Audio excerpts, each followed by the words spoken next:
Assalamualaikum warahmatullahi wabarakatuh. Kembali lagi di Suara Jiwa, Suara Hati Menenangkan Jiwa. Oke, kali ini kita berada pada podcast nih. Karena kan sebelumnya udah ada podcast nih. Kita akan berada pada episode kali ini. Topiknya nih Kak, akan memberikan pengetahuan nih kepada teman-teman yang nonton di platform kita terkait kesehatan mental yang tentunya masih hangat dibicarakan sampai saat ini. Oke, sebelum itu kita akan beranjak dulu nih kepada sesi perkenalan karena dari podcast sebelumnya host dan juga narasumber itu kan berbeda-beda. Jadi di sini aku izin memperkenalkan diri terlebih dahulu. Perkenalkan, nama aku Desandro Bagus Dwi Rizky dari program Studi Bimbingan dan Konseling angkatan 2024. Oke, sebelum kita beranjak nih kepada perkenalan dari narasumber kita. Jadi aku hari ini nggak cuma sendiri nih. Aku di sini ditemani dengan dua narasumber yang sangat-sangat keren banget dan tentunya akan memberikan suatu pengetahuan kayak sharing-sharing aja gitu ya. Pengetahuan juga buat kita, mungkin kita akan lebih sadar gitu tentang kesehatan mental, apalagi dengan topik yang akan kita bahas saat ini. Oke, mungkin sebelum itu boleh perkenalan dulu Kak, narasumber kita yang keren banget hari ini. Oke, makasih Sandro. Oke, halo teman-teman semua. Perkenalkan, nama aku Afifah Khairunisa. Aku dari program studi bimbingan dan konseling angkatan tahun 2023 dan rekan aku. Halo semuanya. Ini panggilannya siapa nih? Teman-teman atau sahabat hati? Sahabat hati nih Sahabat Kak. hati, Iya. betul Sahabat banget ya. Sahabat hati. Oke, halo sahabat hati. Perkenalkan, nama aku Marista Safrimawati dari program studi bimbingan dan konseling angkatan tahun 2023. Sama, Oke. kita seangkatan. Seangkatan ya Kak. Iya, betul. Berarti aku ada tingkat nih berarti nih. Karena 2024 ya Kak. Oh, iya. Oke. Karena dari narasumber kita pada hari ini udah memperkenalkan diri. Jadi aku ingin memberikan topik nih Kak pada hari ini. Topiknya adalah tentang people pleasing. Yang dimana ini adalah masalah yang sering terjadi di kalangan remaja gitu. Mungkin banyak orang yang menyadari, tapi tidak sedikit juga orang yang tidak menyadari itu gitu, perilakunya, apa yang mereka rasakan. Jadi mungkin perlu kita gali nih Kak dari perilaku people pleasing ini dan juga orangnya gitu, yaitu people pleasernya gitu.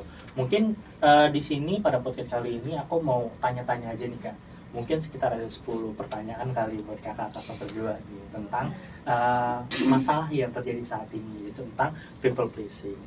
Oke, mungkin langsung aja Kak. Yang pertama, kalau boleh tahu nih, dijelasin secara singkat aja, people pleasing itu sebenarnya apa sih gitu? Oke. Kafe dulu deh. Dari aku dulu ya. Tadi udah di-mention sebenarnya sama Sandro bahwa people pleasing itu sebenarnya adalah perilaku yang seseorang kalau misalnya dibilang kalau orang tersebut namanya people pleaser, dan itu familiar banget nih ya buat teman-teman semua pastinya. Nah, people pleasing ini adalah tingkah lakunya di mana orang tersebut mungkin tidak bisa berkata tidak bisa menolak kalau misalnya ada ajakan ataupun ada pemberian dari orang gitu. Kalau dari aku sih POV-nya gitu. Kalau dari Karma Resa gimana? Sama sih sahabat hati. Jadi sebenarnya people pleasing itu merupakan perilaku yang sering dilakukan atau cenderung untuk dilakukan ketika seseorang itu tuh dia bisa mengorbankan diri sendiri, mengorbankan kepentingan dirinya sendiri untuk orang lain. Hanya karena apa tadi benar ya kata Afi, karena dia nggak punya kemampuan untuk menolak, lebih tepatnya nggak terbiasa untuk menolak. Jadi tolongin dong, mau ada ini. Sebenarnya dia ada kesibukan lain, tapi dia oke, ayo gitu. Nah itu repeat tuh berulang kali gitu, Sandro. Oke, berarti people pleaser ini adalah orang yang selalu mengorbankan dirinya gitu demi menyenangkan orang lain, mungkin seperti itu juga ya Kak termasuknya. Oke, mungkin yang kedua nih Kak, aku mau membahas satu isu yang memang menjadi kalangan di Gen Z gitu. Jadi yang pertama adalah kenapa sih fenomena ini, people pleasing ini terasa sangat dekat dengan Gen Z gitu? Apakah karena faktor lingkungan, media sosial, atau mungkin cara kita tumbuh gitu? Nah, menurut dari kakak-kakak sendiri tuh gimana? Apa yang membuat people pleaser atau people pleasing ini tuh ada gitu di kalangan Gen Z gitu? Marisa dulu boleh. Gantian gitu nih Kak. Oke. kenapa people pleasing ini sangat dekat sama Gen Z?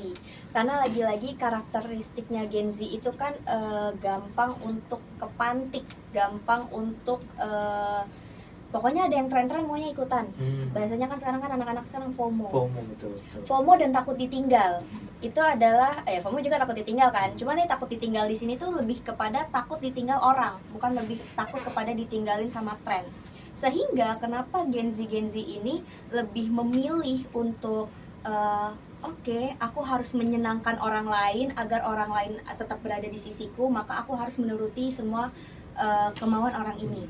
Jadi itulah kenapa Gen Z terkenal sulit untuk menolak ajakan atau sulit untuk berkata tidak. Karena satu, tadi dia berpikirnya kalau aku nggak ngelakuin maka aku akan ditinggal. Kalau aku nggak ngelakuin maka aku akan jadi temen yang nggak asik, yang nggak sefrekuensi, takut kehilangan temen.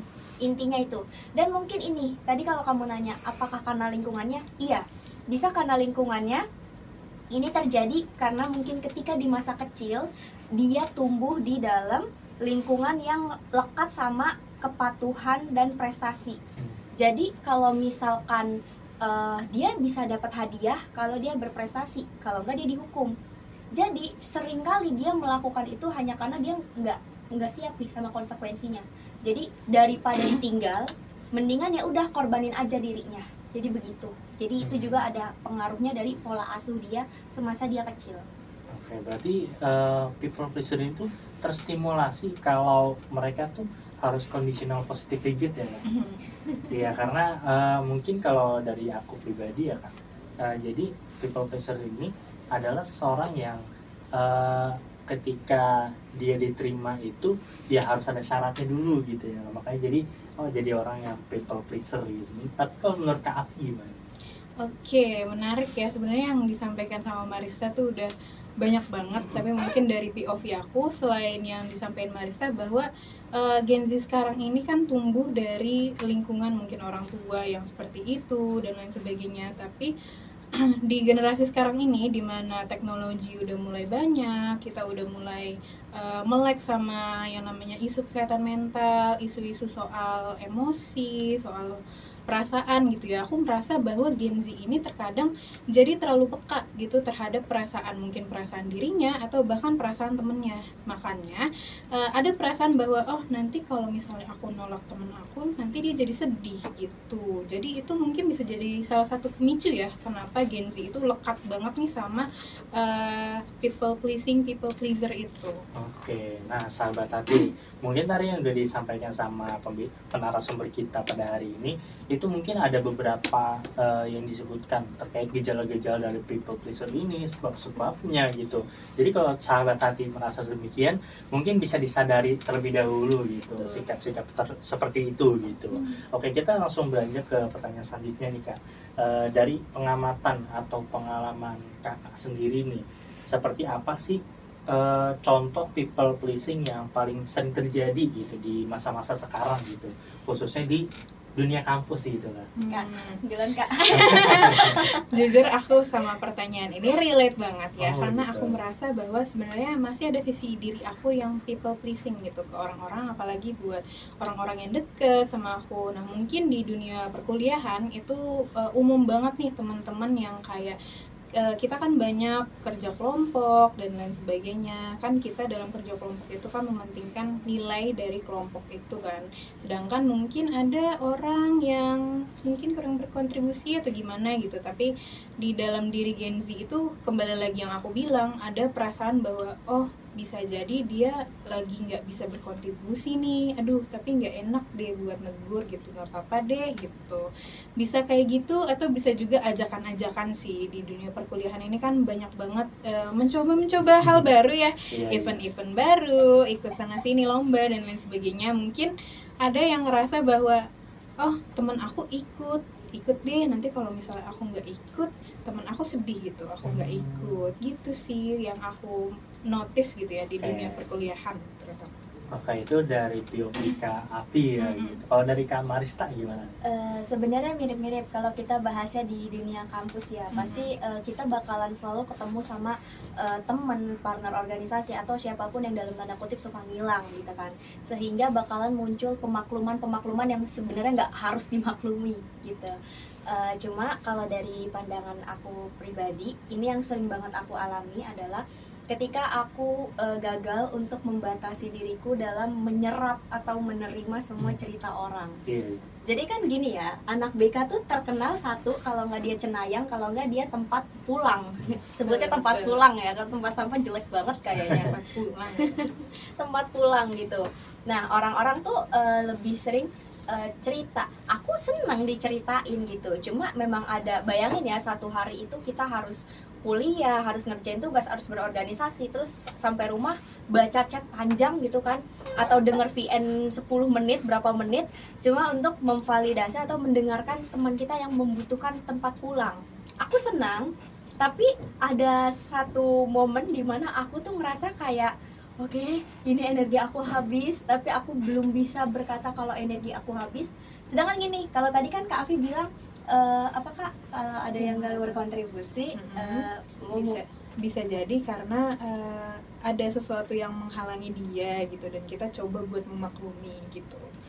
Nah itu kan, jadi ini mirip, cuma kalau di aku case-nya, kalau aku nggak bales, aku tahu ini anak lagi dalam keadaan yang urgent.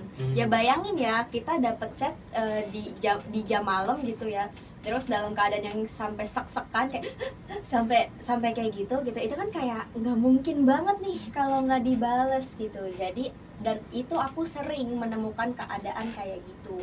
Jadi ya udahlah, aku tetap bales, tapi aku ikhlas, maksudnya nggak gimana-gimana, cuma mungkin emang makin kendur aja energi.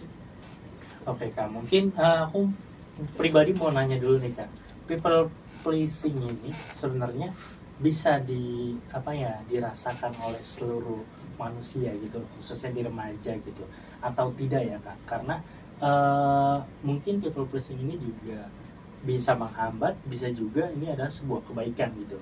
Nah, menurut Kak Afi dan Kak Marista sendiri gitu, apakah people pleasing ini bisa terjadi gitu dalam setiap orang, dan juga people pleasing apakah ini suatu kebaikan atau keburukan gitu bagi orang yang memiliki perasaan atau sifat seperti itu gitu. Oke, kalau misalnya Sandro nanya apakah semua remaja khususnya Gen Z ini bisa memungkinkan untuk terjadi perilaku people pleasing ini, sebenarnya dari POV aku sendiri itu dikembalikan kepada karakter dan juga gimana remaja tersebut tumbuh gitu. Karena yang dari kita pelajari gitu ya, gimana remaja pada saat masa kecilnya itu punya hubungan yang baik dengan orang tuanya, dengan teman, itu akan membentuk karakter yang baik pula gitu. Ketika masa kecil remaja tersebut mungkin ada yang kurang, ada yang dia merasa tidak aman dan lain sebagainya, dan itu akan mempengaruhi bagaimana karakternya terbentuk gitu.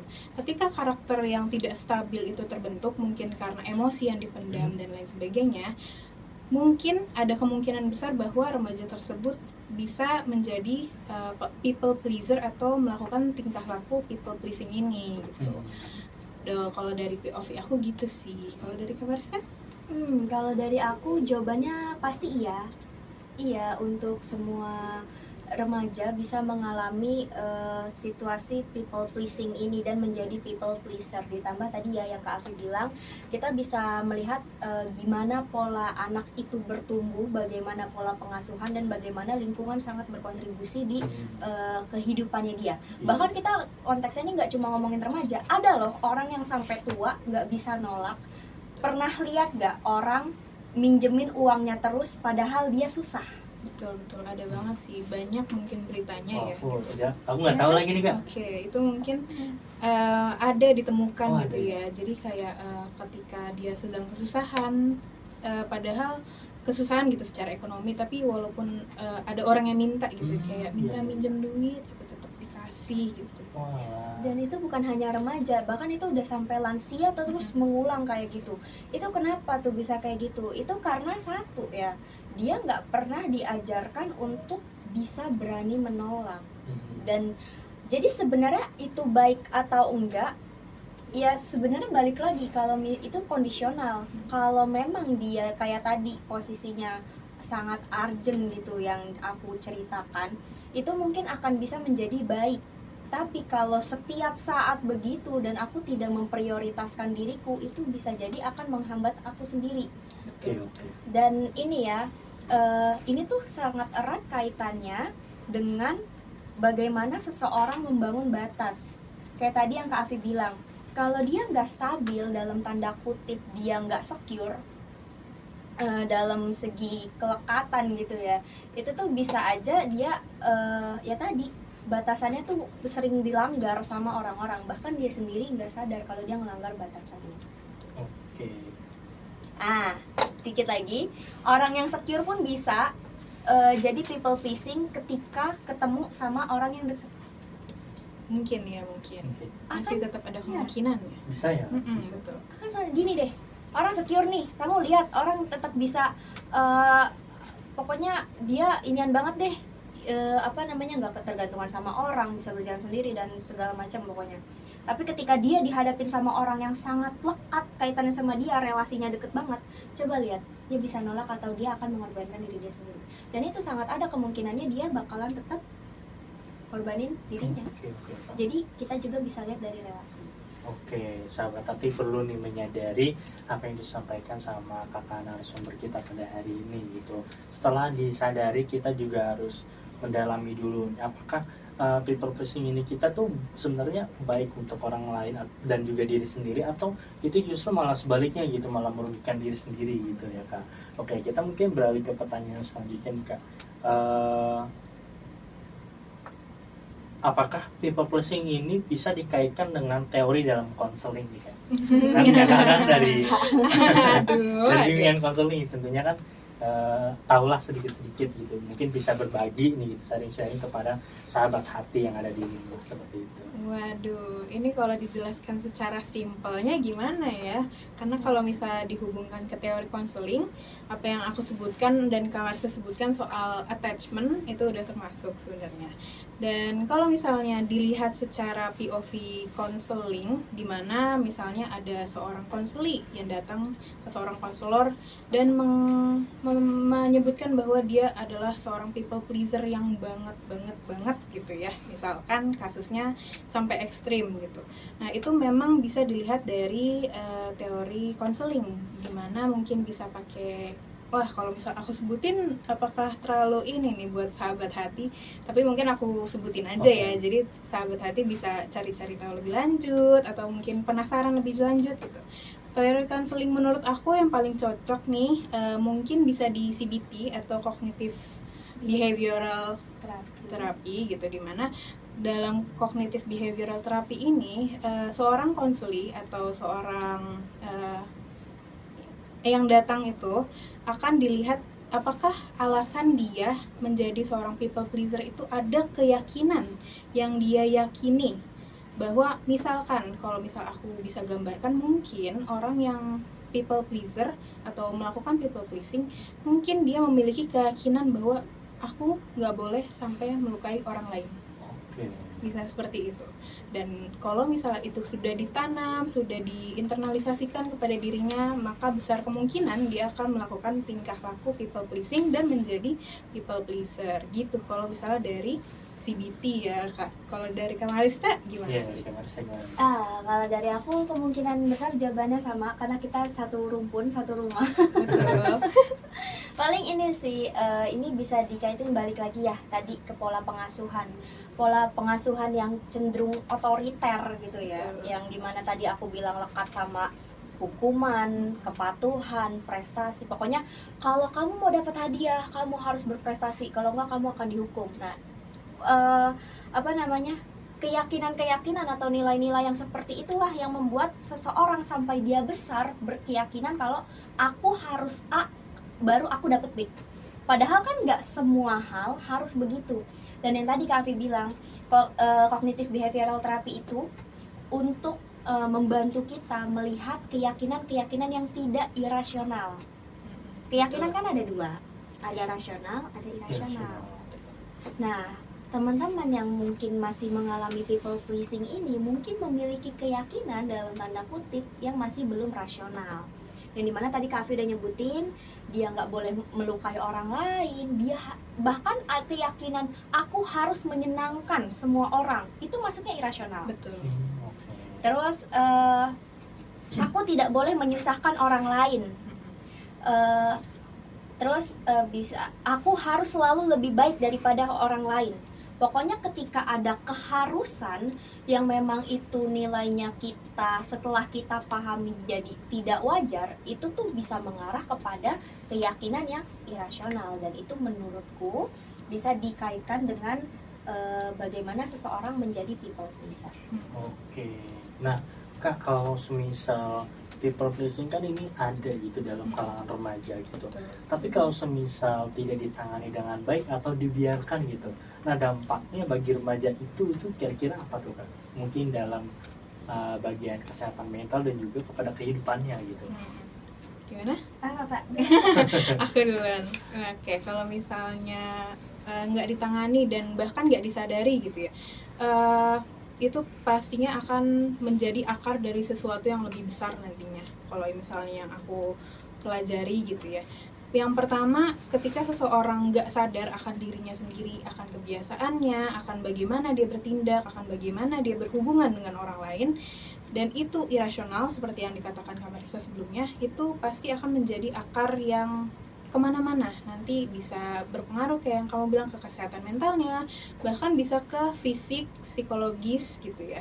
Bisa jadi orang tersebut terlalu lama mendam bahwa aku harus selalu menyenangkan orang lain nggak boleh, aku nggak boleh menolak kalau misalnya orang lain mengajak aku, meminta tolong aku gitu, dan itu kan pasti akan memberatkan secara emosional pertama, yang dimana orang tersebut kan misal sedang capek secara emosional, tapi ada tuntutan, ada kepercayaan bahwa dia harus selalu membantu, dia harus tidak boleh menolak teman, itu kan pasti akan menjadi beban yang akan dipendam dan tidak disadari, dan itu bahaya banget, seperti bom waktu ya, kayak nggak disadari nanti ketika terpicu akan suatu kejadian gitu, itu akan meledak tak terkendali gitu ya, dan itu bahaya. Dan secara fisik juga itu pasti akan menimbulkan suatu gejala fisik yang kalau misalnya akrab di BK bilangnya psikosomatis mungkin ya. Betul, jadi ketika sahabat hati mungkin aku jelasin sedikit, psikosomatis itu mungkin ketika seseorang secara emosional dia berat, dia terlalu banyak memendam apa yang dirasakan, itu akan berpengaruh ke fisiknya, mungkin dia jadi sering sakit kepala, punggungnya pegel-pegel, lehernya tegang gitu ya, dan itu berpengaruh dari sebenarnya emosi yang dipendam gitu. Nah itu sih, dan itu bahaya. Bahaya banget ternyata ya, Kak. Nah kalau menurut Kak Marista gimana nih, Kak? Iya, kurang lebih sama. Paling ini sih, intinya setiap manusia tuh di dalam bagian tubuhnya tuh nyimpan rasa sakitnya sendiri, dan itu tuh beda-beda, dan itu mungkin ada kaitannya dengan efek psikosomatisnya dia, dari mana, dari semua pendaman masalah yang dia tanpa sadar bisa kayak gitu. Dan satu hal ya yang bisa kita notice ketika seseorang sering terus-menerus terjebak dalam lingkaran people pleaser ini, maka yang pertama adalah satu, dia kehilangan keberhargaan dirinya. Ini udah jadi kelihatan banget. Orang-orang yang terlihat kayak kok dia gampang banget ya bisa diperlakukan sama orang lain kayak gitu, kok dia nggak marah ya, yang padahal harusnya marah, kok bisa ya.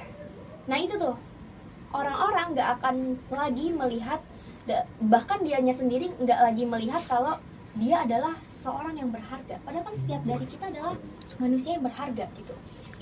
Itu jahatnya people pleaser tuh sampai sebegitunya, dan akan sangat sering gitu ya untuk orang-orang yang people pleaser ini mengalami kebingungan batin tuh sering banget, kayak kok aku begini ya, kok orang-orang bisa begini ya, tapi kok ke aku begini, tanpa dia sadar mengapa itu terjadi, padahal dia sendiri yang mengizinkan. Orang tidak akan melanggar batasnya ketika dia bisa membangun batas itu gitu, paham nggak? Kayak ketika seseorang yang tadi ya berani menolak, berani mengatakan tidak, maka kan berarti kan itu ada barriernya. Tapi kalau di people pleaser ini kan bisa tembus dengan mudah tanpa kita punya pegangan yang pasti, dan itu sering terjadi, diulang sampai dia besar gitu, sampai dia dewasa, dan dia bertanya sendiri, kok orang-orang bisa ya? Jadi kebingungan akan diri sendiri, keberhargaan dirinya juga dia jadi pertanyakan, dia ya yang mempertanyakan, bahkan orang lain juga bisa mempertanyakan. Nah itu efek yang paling gampang banget bisa dilihat dan dirasakan, sehingga nantinya efek-efek itu tadi yang Kavi bilang, dia semakin ditumpuk, jadi anak yang udah makin bingung sama dirinya sendiri, bingung jatuhnya kan, hidup nih apa sih, bingung deh, kok begini sih gitu, kok orang-orang bisa sih begini, nanya-nanya terus, dia nggak ngerti value dirinya dia apa, dia siapa, sampai-sampai ya udah dia bingung hidup buat apa, jadinya itu homework. Oke, ternyata hal-hal kecil kayak gini tuh bisa berdampak sangat besar ya kan, kalau dibiarkan gitu aja gitu.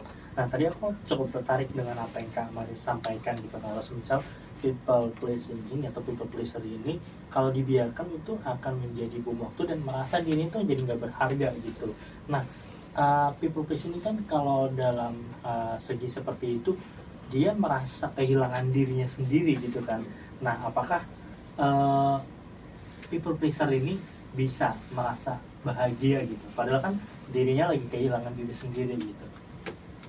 Gimana? Bisa nggak Kak, kalau menurut Kakak? Dari kamar. Gimana pertanyaannya, Bisakah dia merasa bahagia padahal dia lagi merasa kehilangan diri sendiri gitu, karena dia merasa nggak ada value-nya gitu, nggak ada penghargaan pada dirinya gitu? Kalau dari POV aku bisa, tapi itu tergantung dari eksternal. Jadi Oke. kebahagiaan dia, seorang people pleaser yang dikatakan sama Kak Marisa yang tidak punya keberhargaan diri, akan merasa berharga jika akan merasa bahagia yang kayak kamu tanyakan itu jika dapat feedback dari luar, dan itu akan selalu seperti itu gitu. Jadi kebahagiaan dia akan berakar dari sesuatu di luar dirinya, dan sesuatu di luar dirinya itu yang menentukan harga dirinya tersebut gitu. Dari Kak Marisa? sama kayak Kavi, jadi kebahagiaan itu jawabannya ada nggak? Ada, tapi sementara. Sementara dan dari eksternal, karena dia sendiri akan selalu mencari, dia akan mencari sumber bahagia itu dari siapa dan dari mana. Tanpa dia sadari dia bisa loh menciptakan kebahagiaan itu sendiri. Karena kebahagiaan itu, kata dosenku pernah bilang ya, bahagia itu nggak dicari, bahagia itu nggak diciptakan, tapi bahagia itu disadari. Dari mana disadarinya? Dari rasa bersyukur. Ketika kita bersyukur maka kita bisa memunculkan rasa bahagia. Kita sadar kalau kita bahagia. Nah disitulah orang-orang mungkin bisa paham gitu ya, sepersekian menit, sepersekian jam, oke, aku bahagia, euforia nih, asik, teman-teman banyak. Cuma setelah orang-orang itu hilang, dia akan kembali mempertanyakan, loh kok hidupku begini? Kenapa tadi ramai, sekarang rasanya kok seperti jet lag kayak gini? Ini kenapa? Tanpa dia nggak sadar tuh kalau dia sendiri yang menciptakan itu. Karena tadi balik lagi, konsepnya dia adalah aku harus melakukan sesuatu agar aku dapat sesuatu. Biar aku nggak ditinggal, maka aku harus menuruti semua keinginan orang lain. Iya gitu. Berarti dukungan dari lingkungan tuh cukup berpengaruh ya kan pada fase-fase kayak gini atau pada masa-masa seperti ini. Nah mungkin dari tadi nih sahabat hati kita udah membicarakan terkait people pleasing ini. Mungkin sahabat hati melihat ini atau mendengar ini merasa relate gitu dengan kehidupannya, merasa relate dengan dirinya sendiri gitu. Nah boleh nih sahabat hati bisa menyadari terlebih dahulu apakah saya ini orang yang people pleaser gitu, lalu disadari gitu kayak gimana sih kalau semisal ini terus dibiarkan pada diri saya gitu, apa yang akan terjadi. Mungkin bisa dilihat lagi tuh tadi bagian yang sudah Kak Marista dan Kak Ati sampaikan gitu. Nah boleh nih Kak, terakhir kasih apa ya ibaratnya closing statement gitu buat teman-teman yang mungkin merasa dirinya adalah setelah disadari, oh ternyata aku people pleaser orangnya kayak gitu. Nah mungkin boleh closing statementnya kan? Lagi merangkai. Oke, kalau misalnya yang aku akan sampaikan dari yang aku baca dan dari yang aku dengar, ketika seseorang itu sudah menyadari bahwa ada sesuatu yang salah dengan dirinya, itu sudah menyelesaikan setengah dari masalahnya. Gitu. Jadi buat teman-teman yang pertama ngerasain relate gitu apa yang disampaikan, jadi kamu menyadari kalau kamu seorang people pleaser yang melakukan people pleasing, itu sudah menyelesaikan setengah. Lalu setengahnya lagi gimana? Kamu yang menentukan. Dari Kamarista. Agak panjang nih ya, nggak apa-apa nih ya. Boleh banget. Oke, sahabat hati, ketika tadi ya Kak Afi bilang kalau Kak Afi memang benar teorinya kayak gitu. Intinya sadar dulu, karena yang paling bahaya adalah orang gak sadar kalau dia salah. Nah itu, dan itu makanya harus disadari gitu. Tapi bukan berarti ya, itu adalah sebuah kesalahan yang mutlak kalau kita masih dalam mode gak sadar. Makanya kalau orang lain sadar, kalau kita sadar orang lain salah, baiknya diperingatkan gitu ya. Nah, satu hal ya yang pengen aku highlight di sini, ketika kamu sudah menyadari, aku ingin kamu tahu bahwa kamu berharga, kamu bisa mengatakan tidak, mulai dari hal-hal yang sederhana, dan kamu sudah harus membangun boundariesmu sendiri. Jadi nggak ada yang salah ketika kamu mengatakan tidak pada saat kamu tidak ingin. Itu adalah salah satu cara untuk menyayangi diri kamu sendiri secara sederhana. Boleh kamu mulai dari tuliskan hal-hal yang kamu suka, hal-hal yang tidak kamu suka. Orang-orang boleh ngelakuin apa aja ke kamu, orang-orang nggak boleh ngelakuin apa ke kamu. Kamu tulis, dan pada saat kamu menemukan situasinya, kamu sudah tahu, oh aku harus mengatakan ini karena value-ku begini. Tapi gimana Kak kalau susah? Nggak apa-apa, dicoba pelan-pelan, karena sejatinya hidup itu bukan tentang keinstanan.